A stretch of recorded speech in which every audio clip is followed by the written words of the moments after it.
3 years ago, my son told me not to call him ever again. Tonight, he stood in my trauma bay gripping the hospital rail so hard his hands turned white because I was the only one who could save his wife. That's not poetic. That's just what happened. It was 3:12 in the morning when the alert came through. Multi-vehicle crash, freezing rain turning the bridges into glass. I was halfway through stale coffee that tasted like metal and regret. Trauma pager buzzing against my hip. I opened the chart. Aubrey Kane. I swear my brain shut off for exactly 3 seconds. Just enough time to think. Of all the cities in this country, of all the hospitals in Pittsburgh, of all the surgeons on call, it had to be me. My name is Martha Hartley. That's what my badge says. Chief of Trauma Surgery. It doesn't say mother. I told the charge nurse. The freezing rain had locked down the city. The on-call vascular surgeon was stranded behind a 5-car pileup on the bridge. Malik, the deputy, could assist, but he wasn't certified for a grade 4 splenic repair. It was a life over limb and legacy protocol. We had no choice. That's not ego. That's staffing. Then Rowan came barreling through the sliding doors like rules didn't apply to him. He didn't see me at first. He was focused on Aubrey, on the blood, on the monitors beeping too fast. The room smelled like antiseptic and wet wool from everyone's coats. "Get me the best surgeon," he snapped. The nurse pointed. "Doctor, Hartley is chief tonight." He turned. That pause. God, I've seen gunshot wounds with less shock in the eyes. He grabbed the metal rail on her stretcher. His knuckles went white, like if he let go, the whole world would slide off the hill and into the river. I didn't say Rowan. I didn't say son. I said, "Sir, I need you to sign consent." He stared at me like I'd grown another face. You ever watch someone realize they've burned the only bridge back? It's not loud. It's quiet. I signed the conflict form, walked past him, didn't touch him. 3 years earlier, he had asked me one question in our kitchen. "Did you hurt my child?" That's where this really started. 3 years before that night in the trauma bay, I was standing in my kitchen with a box in my hands. It was my grandson's 4th birthday. I'd bought him a little science kit, cheap plastic microscope. He liked bugs. I wrapped it myself, wrote his name twice on the card because I always mess up spelling when I'm emotional. 3 days later, it came back, stamped across the front in red. No such recipient. I thought it was a mistake. Honestly, I tried calling Rowan. Call failed. Again, blocked. I checked the family group thread. My messages weren't even delivering. Then his text came through. Just one. "Don't contact us again. Aubrey says you're dangerous." Dangerous. I stood there staring at the word like it belonged to someone else. I drove over to their place. The porch light was gone. New lock. Different car in the driveway. A neighbor watering her plants glanced at me. "They moved last week." She offered. "Aubrey told us you'd had an episode. Something about losing control with the boy." An episode. I repeated. My voice didn't even sound like mine. She shrugged. "That's what she said." I went back home and sat at my desk. I pulled up my security system archive. I keep everything. Always have. Trauma surgeons don't trust memory. 2 weeks before the birthday, Aubrey had asked about my cameras. "Do they store to the cloud?" she'd asked. Too casual. I scrolled through the logs. There it was. A remote access attempt. From a device that wasn't mine. I leaned back in my chair. Not panicking. Just lining up pieces. If I was so dangerous, why had she insisted I babysit every Thursday before that Rowan came over the next night? Didn't sit. Didn't take his coat off. Aubrey stood beside him, holding her phone like evidence in a courtroom. "Just watch it," she murmured. The clip played. Grainy baby monitor footage. My grandson near the top of the staircase. My hand reaching for his arm. The angle made it look sharp, rough. Rowan's jaw tightened. "That's you." "It is," I answered. "Scroll back 10 seconds. Aubrey blinked. "That's all the file saved." "That's not how your system works," I told her. "It stores continuous segments." She shifted her weight. I reset it. I couldn't look at it again. Rowan turned to her. "You reset it." She nodded. Tears. Right on cue. I was scared. I leaned forward. "Show me the metadata." "There isn't any," she snapped. Just for a second. That's when I noticed it. The timestamp in the corner jumped by 2 minutes mid-clip. "Sloppy edit." "Rowan," I said. "Steady. That file's cut." He looked between us like he was trying to breathe underwater. The next day, Aubrey took my grandson to urgent care. She sent Rowan the paperwork. Mild bruising. Monitor for symptoms. No fracture. No concussion. Rowan came back that evening, holding the discharge sheet like it was a verdict. "Why was he bruised?" he demanded. "He's 4, I replied. "He climbs everything." Aubrey's voice dropped low. "If you can't protect us from her, I'll leave. I mean it. I won't raise my son around someone unstable." "Unstable." Rowan closed his eyes. Just for a second. Then he looked at me. "Did you hurt him?" "No. One word. Clean." He searched my face like he wanted to find something cracked. He didn't nod or argue. He just stepped back. Aubrey's eyes flicked to my house keys on the counter. "Quick, measuring." That was the moment I realized this wasn't just about a staircase. The house isn't fancy. Brick row house in Lawrenceville.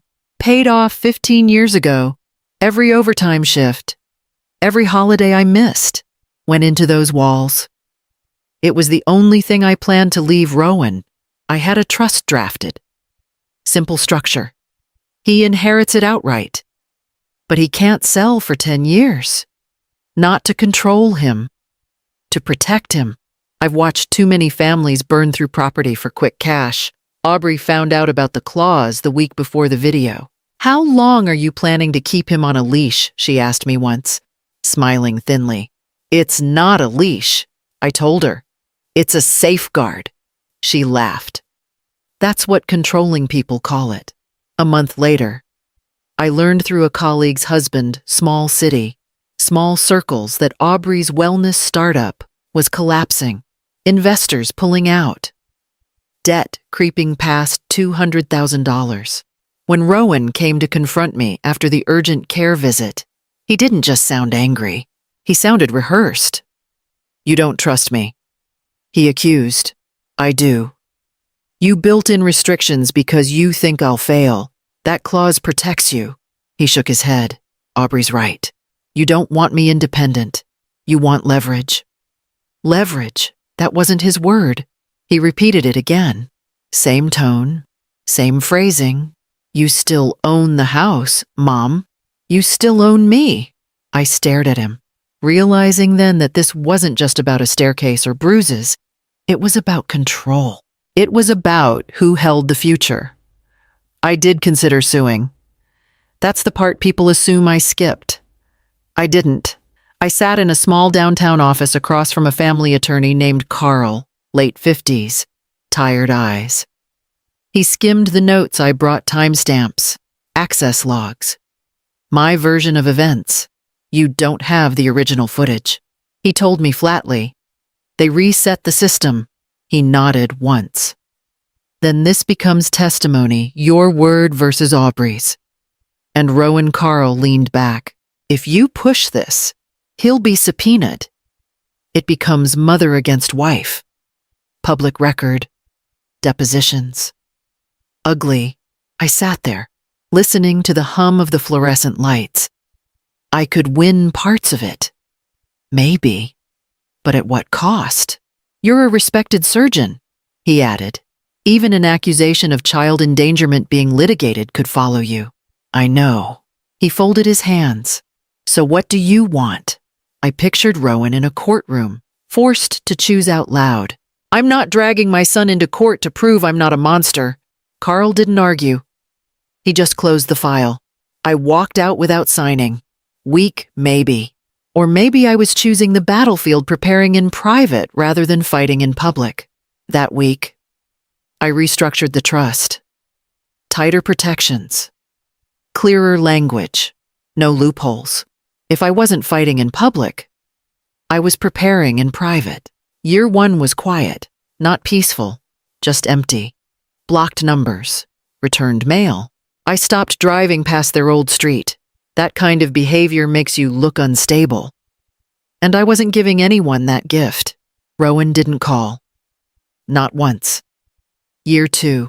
I heard through a pediatric colleague that my grandson needed speech therapy.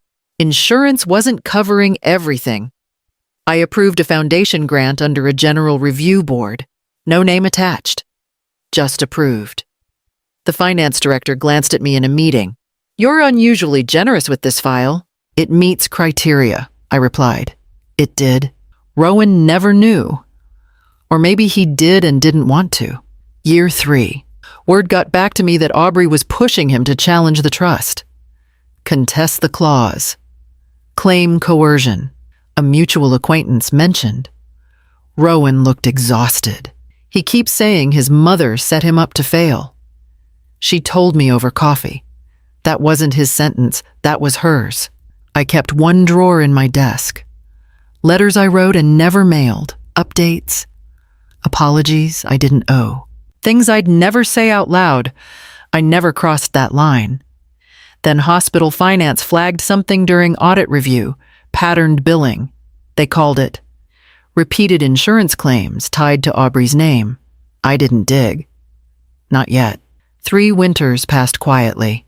Blocked numbers. Returned mail. Then, on the 3rd winter, my pager buzzed again. They rolled Aubrey in fast. Blood pressure unstable. Abdomen rigid.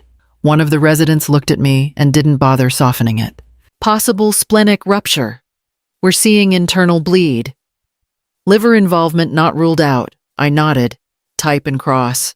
Prep for surgery. Rowan pushed past the curtain. We need to move her. UPMC Presbyterian is better equipped. I didn't look at him. She won't survive transport. You can't just decide that. I already have. Per life over limb and legacy protocol. He stepped closer. You're not objective. I met his eyes then. That's why I documented conflict of interest. I signed the form in front of him. The deputy attending, Malik, stood beside me. I'll remain in the room. Malik stated evenly, full oversight. Rowan's jaw tightened. This is insane. No, I said. Insane is losing the minutes we need to save her life. He tried again. Martha, sir. I cut in. You can speak to me after we stabilize her. That word landed between us like a closed door. Aubrey moaned as we adjusted the oxygen mask. The monitor kept up its steady, urgent beeping. Metallic. Fast. Rowan grabbed the side rail of the gurney. I saw it happen again. His knuckles drained white. Fingers digging into steel like it could anchor him. You're her only option, Malik added quietly. Rowan looked at me like that sentence hurt more than anything else in the room. I don't trust you, he muttered. You don't have to, I replied. You just have to sign. He hesitated. His hand hovered over the consent form. Then he scribbled his name. As anesthesia began to take effect, Aubrey's eyes fluttered. She turned her head slightly toward Rowan. Don't let him see my phone, she whispered, barely audible. I caught it. So did Rowan. What phone? He asked sharply. Her gaze slid away. Sedation pulled her under. Malik glanced at me. I didn't comment. Let's move, I instructed.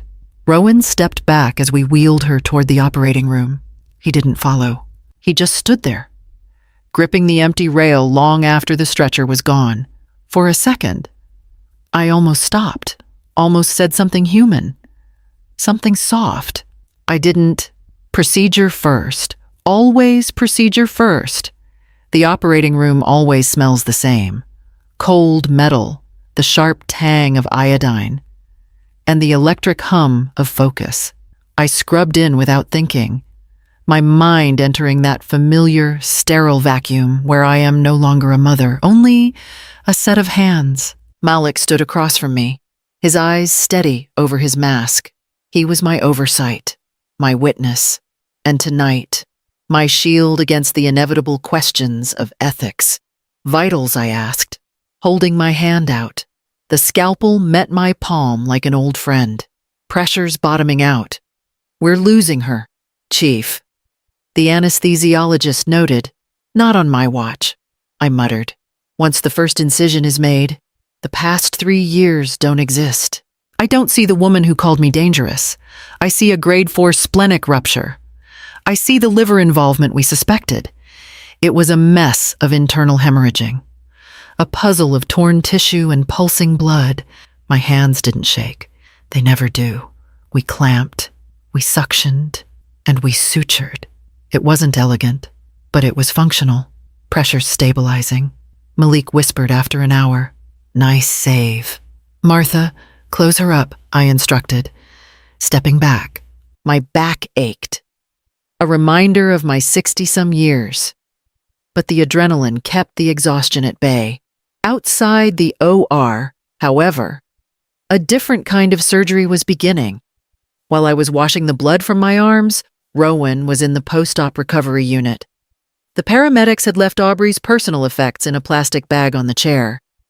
Driven by a gut feeling he'd suppressed for 3 years and spurred by Aubrey's panicked last words about her phone, Rowan didn't wait for permission. He waited until the nurse turned her back to check a monitor. He reached out, took Aubrey's limp, pale hand, and pressed her thumb against the shattered screen of her device. A haptic click. The gate was open. He didn't find photos of our grandson. He found a digital graveyard. Tucked inside her bag, right next to the phone, was a folder he hadn't seen before. He opened it and froze. It was the approval letter for their son's speech therapy, a grant he thought had come from a nameless state program. But there, at the bottom of the page, was a signature that hit him harder than the car crash ever could. M. Hartley. It was dated 2 years ago.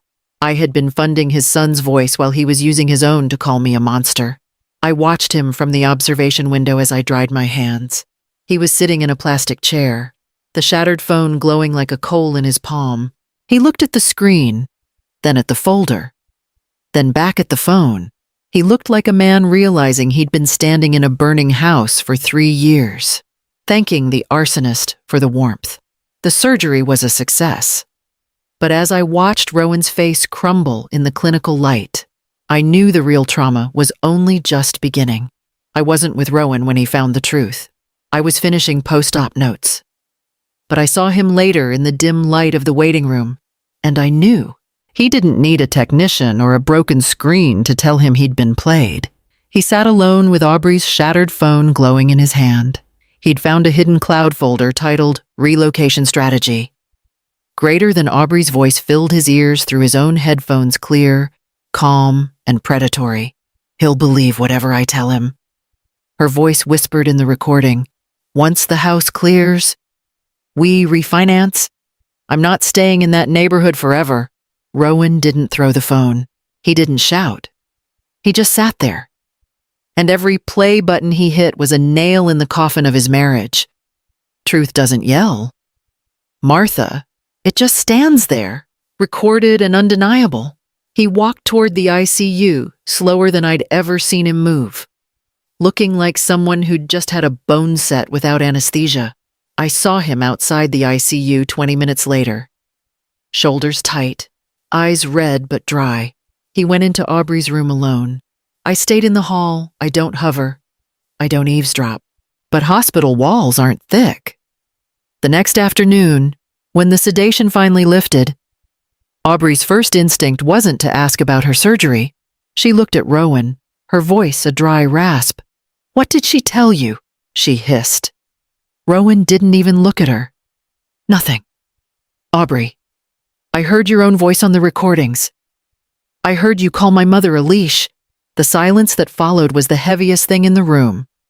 Context. He didn't argue, didn't raise his voice. He just stood there. and whatever he'd been holding on to finally slid away. A few minutes later, he walked out without touching her. He headed straight for the parking garage. That's where I was. He was already on his knees when I stepped into the parking garage. "Martha, Mom, I messed up." "Stand up," I told him. He didn't move. I said stand. He did, slowly, like gravity had doubled. "I chose her over you," he admitted. "I didn't even check. I just believed, I know." She lied. About the video? About the house? About everything. Yes, he swallowed. "Can you forgive me? I didn't rush it. Forgiveness isn't a reflex." "I forgive you," I said, "but we're not going back." His face shifted. "What does that mean?" "It means trust isn't automatic anymore. You get therapy. You tell the family the truth. No grand speeches. Just consistent actions." He nodded too fast. "I'll do anything," I corrected. "Only the hard things, truth. Therapy and transparency with the family." The insurance investigation moved quickly. The recordings didn't just prove manipulation.